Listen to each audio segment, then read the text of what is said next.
بسم اللہ الرحمن الرحیم۔ محترم دوستو، السلام علیکم۔ آج کل یزید کی اولاد اور اس کے آباء و اجداد کو لے کر بہت سی ویڈیوز گردش کر رہی ہیں،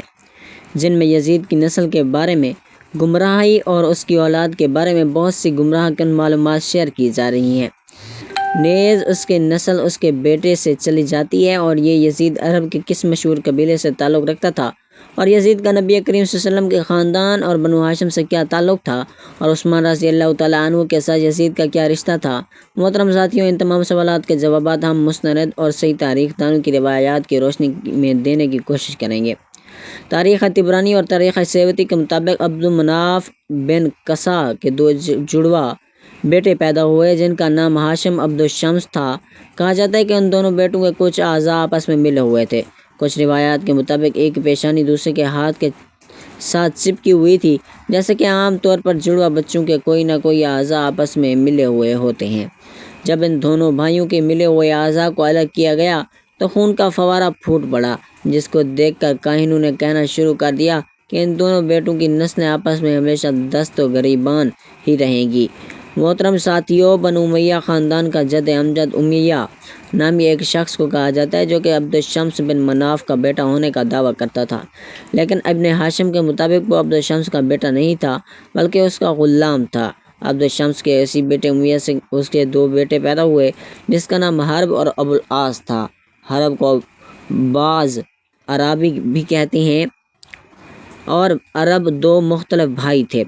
لیکن صحیح اور مستند روایوں کے مطابق عرب اور حرب ایک ہی بیٹے تھے۔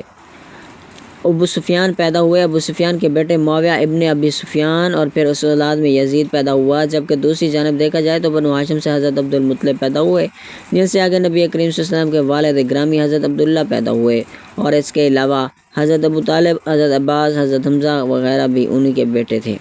لیکن حضرت عبداللہ نے نبی کریم صلی اللہ علیہ وسلم کے والد گرامی ہونے کی حیثیت سے زیادہ مشہور ہوئے، اور ابو طالب کے ہاں حضرت علی کرم اللہ وجہ الکریم کی ولادت ہوئی، اور وہ اس لحاظ سے نیک نامی رکھتے تھے، جبکہ اس کے علاوہ حضرت حمزہ بن عبدالمطلب نے نبی کریم صلی اللہ علیہ وسلم کے وہ چچا تھے، جنہوں نے نبی کریم صلی اللہ علیہ وآلہ وسلم کی دل و جان کے ساتھ مشرکین مکہ سے حفاظت فرمائی تھی، اور پھر نبی کریم صلی اللہ علیہ وسلم پر ایمان لا کر اسلام سے شرف یاب بھی ہوئے تھے۔ محترم ساتھیوں، دیکھا جائے تو بنو امیہ اپنی جنگی صلاحیتوں کی وجہ سے عرب کے خطے میں مشہور تھے۔ یہ انتہائی جنگ اور لڑاکا لوگ تھے، جبکہ بنو ہاشم نبی کریم صلی اللہ علیہ وسلم کا خاندان تھا، اور یہ لوگ دیندار تھے، اور اس لیے نبی کریم صلی اللہ علیہ وآلہ وسلم نے ارشاد فرمایا تھا کہ اللہ تعالیٰ نے مجھے بہترین خاندان میں پیدا فرمایا۔ محترم ساتھی، ابو لہب بھی نبی کریم صلی اللہ علیہ وسلم کا چچا تھا، لیکن یہ نبی کریم صلی اللہ علیہ وسلم کا سب سے بڑا دشمن بھی تھا، اور اس کی بیوی ام جمیل بھی نبی کریم صلی اللہ علیہ وآلہ وسلم کی بہت بڑی دشمن تھی۔ ابو لہب کی نبی کریم صلی اللہ علیہ وسلم کے ساتھ دشمنی کا اندازہ اس بات سے بھی لگایا جا سکتا ہے کہ اللہ تعالیٰ نے قرآن مجید کی ایک پوری آیت سورہ لہب کی مذمت میں نازل فرمائی۔ جب ابو لہب نے نبی کریم کی شان میں گستاخانہ جملے اپنی زبان سے نکالے تو اللہ تعالیٰ نے قرآن مجید کے ذریعے ابو لہب کو اور اس کی بیوی ام جمیل کو سخت عذاب کی وعید سنائی تھی، کیونکہ یہ دونوں میاں بیوی نبی کریم صلی اللہ علیہ وسلم کی دعوت توحید میں بھی رکاوٹیں ڈالا کرتے تھے۔ جب نبی کریم مختلف لوگوں سے اور وفود سے ملتے اور ان کو اللہ کی توحید اور اپنی طاقت اور اپنی نبوت سے آگاہ کرتے، تو آپ کے وہاں سے رخصت ہو جانے کے بعد یہ دونوں میاں بیوی وہاں پہنچتے اور ان وفود کو کہتے کہ یہ ہمارا بھتیجا ہے، اور یہ نعوذ باللہ پاگل ہے یا جادوگر ہے، اس کی باتوں پر عمل نہ کرو، نعوذ باللہ۔ محترم دوستو، امید کے دوسرے بیٹے ابو العاص آگے اس کا دو بیٹے پیدا ہوئے، جن کا نام حکم اور عفان تھا۔ حکم سے مروان اور عبد الملک پیدا ہوئے تھے۔ دیکھا جائے تو یزید کے بنو امیہ کے سارے حکمران مروان بن حکم سے ہی تھے، کیونکہ یزید کے بیٹے معاویہ ابن یزید نے اپنے باپ یزید کی موت کے بعد خلافت سے دستبرداری کا اعلان کر دیا تھا۔ ایسے موقع کی ہی تلاش میں مروان بن حکم بیٹھا تھا، چنانچہ اس نے معاویہ ابن یزید کو قتل کر دیا اور تخت پر قبضہ کر لیا، اور پھر بنو امیہ کے سارے حکمران مروان بن حکم سے ہی پیدا ہوئے، محترم سامعین، بنو امیہ کی یہ اولاد حکم کے دوسرے بھائی عفان سے حضرت عثمان غنی پیدا ہوئے، اور اگر دیکھا جائے تو یزید کا حضرت عثمان غنی کے ساتھ رشتہ اس نقطے پر آ کر واضح ہو جاتا ہے کہ یزید اور حضرت عثمان غنی رضی اللہ تعالیٰ عنہ کا جد ایک ہی شخص امیہ تھا، اور امیہ ہی نبی کریم کے جد امجد بنو ہاشم کا بھتیجا تھا۔ بنو ہاشم اور بنو امیہ کے درمیان سب سے پہلی خانہ جنگی خانہ کعبہ کی تولیت کو لے کر ہوئی، اور پھر بعد میں یہ خانہ جنگی نسل در نسل چلتی ہوئی۔ نبی کریم نے جب اعلان نبوت کیا تو بنو امیہ نے یہ کہہ کر نبی کریم کی نبوت کو تسلیم کرنے سے انکار کر دیا کہ اگر نبوت ہوتی تو وہ ہمارے قبیلے بنو امیہ سے ہوتی، کیونکہ ہمارا خاندان ابو ہاشم سے زیادہ طاقتور اور زیادہ بہتر ہے۔ لیکن ان کی طاقت کا غرور بھی اللہ تعالیٰ نے نبی کریم کے ذریعے نکال دیا۔ جب وہ فتح مکہ کے موقع پر نبی کریم صلی اللہ علیہ وآلہ وسلم مکہ مکرمہ میں داخل ہوئے تو آپ اس قدر عاجزی اور انکساری کے ساتھ مکہ مکرمہ میں ایک فاتح کی حیثیت سے داخل ہوئے تھے کہ راوی بیان کرتے ہیں کہ نبی کریم کی گردن اس قدر جھکی ہوئی تھی کہ آپ کی داڑھی مبارک آپ کے سینہ اقدس کے ساتھ لگ رہی تھی۔ نبی کریم کے ذریعے مشرکین نے مکہ اور ابو سفیان کا غرور خاک میں ملا تو ابو سفیان کو اسلام کی طرف راغب ہونے کی ترغیب دی، اور یوں ابو سفیان نے نبی کریم کی بارگاہ میں حاضر ہو کر اسلام قبول کر لیا۔ اس موقع پر ابو سفیان کی بیوی حمدہ نے بھی اسلام قبول کر لیا تھا۔ حضرت حمزہ بن ابو مطلب جو کہ نبی کریم کے چچا تھے، انہوں نے حمدہ کے باپ عتبہ کو جنگ بدر میں جہنم حاصل کیا تھا، جس کا بدلہ لینے کے لیے حمدہ نے ایک وحشی نامی حبشی غلام کو حضرت حمزہ کو قتل کرنے پر مأمور کیا تھا، اور اس نے حضرت حمزہ رضی اللہ تعالیٰ عنہ کو قتل کروانے کے بعد ان کی لاشوں کا مسئلہ بھی کیا تھا۔ حمدہ بھی اسلام قبول کرنے کے لیے نبی کریم کے پاس آئی تھی، اور اس نے بھی ابو سفیان کے ساتھ ہی اسلام قبول کر لیا تھا، اور ابو سفیان کی اولاد سے جب معاویہ ابن ابی سفیان پیدا ہوئے تو اس وقت مسلمانوں کے درمیان فتنہ اور فساد کا بازار گرم ہو چکا تھا، اور اسی سازشوں اور شورشوں کے دور میں بنو امیہ بنو ہاشم کی یہ خاندانی رنجش ایک بار پھر سے اجاگر ہو چکی تھی، جس کا شاخسانہ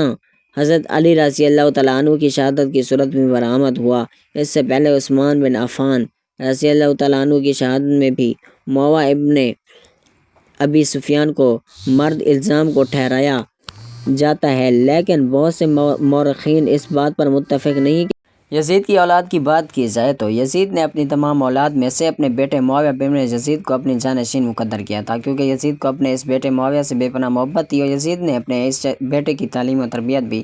کوئی کسر نہیں چھوڑی تھی، اور بہت اعلیٰ پائے کے بڑے بڑے علماء کرام سے اس کی تعلیم و تربیت کروائی تھی۔ یہی وجہ تھی کہ یزید کا یہ بیٹا اپنے باپ سے بالکل مختلف شخصیت کا اور بالکل ہی مختلف فطرت کا مالک تھا۔ اس نے اپنے باپ کی موت کے بعد جب تخت خلافت کو سنبھالا تو اس نے یہ کہہ کر خلافت سے دستبرداری کا اعلان کر دیا کہ میں نے اس خلافت کے قابل نہیں ہوں، بلکہ بعض روایات کے مطابق اس نے امام زین العابدین کو بھی قاصد بھیجے اور خطوط لکھ کر ان کو خلافت کی پیشکش کی، لیکن امام زین العابدین علیہ السلام نے اس کی پیشکش کو ہر دفعہ ٹھکرا دیا۔ معاویہ بن یزید کی دستبرداری کے بعد مروان بن حکم نے اس کو مروا دیا اور خود تخت خلافت پر ڈیرہ جما لیا۔ معاویہ بن یزید کے علاوہ بھی یزید کا ایک بیٹا خالد بن یزید اور عبداللہ بن یزید بھی مشہور ہوئے۔ خالد بن یزید کے بارے میں کہا جاتا ہے کہ اس نے علم کیمیا حاصل کیا تھا، اور یزید کی ایک بیٹی عاتقہ بھی تھی، یہ بھی اپنی سخاوت کی وجہ سے بہت زیادہ مشہور تھی، اور بعض روایات میں اسے خاص علم حدیث پر عبور حاصل ہونے کی وجہ سے عالمہ دین بھی قرار دیا جاتا تھا۔ اس کی وجہ سے شہرت میں ایک اور اہم بات یہ بھی تھی کہ یزید کی یہ بیٹی عاتقہ 12 اموی خلفاء کے ساتھ قرابت اور رشتہ داری رکھتی تھی، کیونکہ اس کے ساتھ اس کا دادا باپ بھائی اور اس کے سسر شوہر اور ایک بیٹا 303 لے بھائی، یہ سب کے سب اموی خلفاء تھے۔ اس کے علاوہ یزیدی کی بیٹیوں میں رملہ ام عبد الرحمن یزید ام محمد بن شامل تھی۔ یاد رہے کہ علماء اکرام اور تمام تواریخ کا اس بات پر اجماع ہے کہ یزید بدبخت کی اولاد میں سے اب کسی کی بھی کوئی اولاد دنیا کے کسی بھی خطے میں موجود نہیں، وہ سب کے سب اور سب کی اولادیں بھی مر چکی ہیں اور یزید کی نسل ختم ہو چکی ہے۔ لیکن کچھ تاریخ دان اس بات پر متفق ہیں کہ بنو امیہ کی نسل یزید کے ذریعے جاری نہیں رہی، بلکہ مروان بن حکم کے ذریعے جاری رہی۔ لیکن مروان بن حکم بنو امیہ سے ہی تعلق رکھتا تھا، اور مروان بن حکم کی اولاد کے بارے میں روایت میں آتا ہے کہ یہ جاری رہی، کیونکہ مروان بن حکم بنو امیہ سے ہی تعلق رکھتا تھا۔ اور مروان بن حکم کی اولاد کے بارے میں روایت میں آتا ہے کہ شام کے کچھ علاقوں میں مروان بن حکم کی اولاد آباد ہے، اور تامل ناڈو میں بھی کچھ قبائل ایسے ہیں جو مروان بن حکم کی اولاد ہونے کے دعوے دار ہیں۔ اس کے علاوہ سپین میں بھی مروان بن حکم کی نسل کچھ باقیات موجود ہیں۔ محترم ساتھیو، یزید کی بیویوں میں ایک نام ام محمد کا بھی لیا جاتا ہے، جو کہ حضرت علی رضی اللہ تعالیٰ عنہ کے بھائی حضرت جعفر طیارہ کے صاحبزادے عبداللہ ابن جعفر کی بیوی تھی۔ یہ عبداللہ ابن جعفر وہی ہے جن کی حضرت زینب بنت علی المرتضیٰ سے شادی ہوئی تھی، لیکن انہوں نے سیدہ زینب بنت علی کو طلاق دے دی، اور ان کو دوسری بیوی سے ان کی ایک بیٹی پیدا ہوئی تھی جن کا نام ام محمد بتایا جاتا، اور رشتے کے لحاظ سے یہ سیدہ زینب بنت علی السلام کی سوتیلی بیٹی تھی، اور ایک ایسے رشتے کے لحاظ سے یزید کو سیدہ زینب بنت علی کا داماد بھی کہا جاتا ہے۔ لیکن یہ رشتہ داری اتنی گہری نہ تھی کہ جس کی بنا پر سیدہ زینب بنت علی اور یزید کے لیے کوئی نرم گوشہ اپنے دل میں رکھتی، بلکہ یزید بدبخت نے جب انہیں نفوس قدسیہ کو اپنے دربار میں قدیوں کی صورت میں لا کر کھڑا کیا تو ان کو زنجیروں میں باندھا گیا تھا۔ تو سیدہ زینب علی المرتضیٰ ہی وہ خاتون تھیں جنہوں نے یزید بدبخت کو اس کے بھرے دربار میں لعن طعن کیا تھا، اس کو رسوا کیا تھا، اس کو ملامت کیا تھا، آل رسول پر ہونے والے ان مظالم کو اور حقیقت کو اور زیادتی کو لوگوں کے سامنے کھل کر بیان کیا تھا۔ محترم ساتھیوں، امید کرتے ہیں کہ آپ کو آج کی ہماری ویڈیو بہت زیادہ پسند آئی ہوئی۔ اگر ویڈیو پسند آئے تو ویڈیو کو لائک کریں، شیئر کریں اور چینل کو سبسکرائب کریں، اور کمنٹ باکس میں اللہ تعالیٰ کے 99 ناموں میں سے ایک نام ضرور ٹائپ کریں۔ اگلی ویڈیو تک کے لیے اجازت دیجیے۔ اللہ حافظ۔